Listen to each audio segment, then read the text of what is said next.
lo wankulunkulu ngilongabalelane macala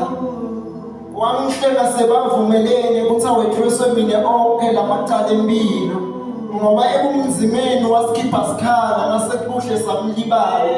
noma kunjalo abafela bonke ngisho nabambethela lo yayithunywe nguye ukuthi emhlabeni afele thina kuze thina ngengadi yakhe singene ekhaya ngalesinye isikhathi ngikhuleka ngiyentibude nangifaneleke ngami ukuthi Nkosi ukubabale ngemsa wakho longaka emva kwato tonke letiphambeko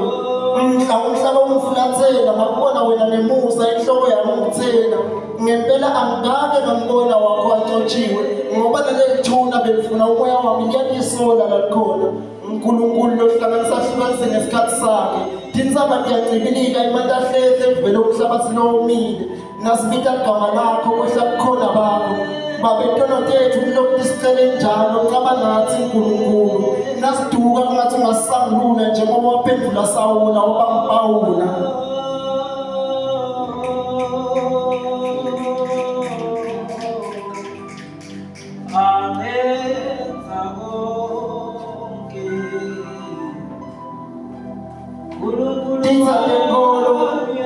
Mhlazikonile tajabula kushaya amaphiko tufisa usizele ngehlazo usithele mhlazi isinetha Nkosi wena wovela uvule impiko takho singene ngisahamba nawe bake bambuka buso bakho kutholakala kanjani ngibatshela kutholakala ngekuhlala evini ngoba lo hamba ngayo lendlela kasoze yaduka ngoba wena uNkulunkulu lophethe konke usicalo nesiphetho Nkosi bantwana bakho la ephandle balokubaduka ngoba badimoni kibo aloku atamasa bakhumbule simakathe njengaMariya waseMagdala ngoba imali emhlabeni ngakwenta konke kodwa umusa wakho isoze yawubhadala umavela mdodi abaphile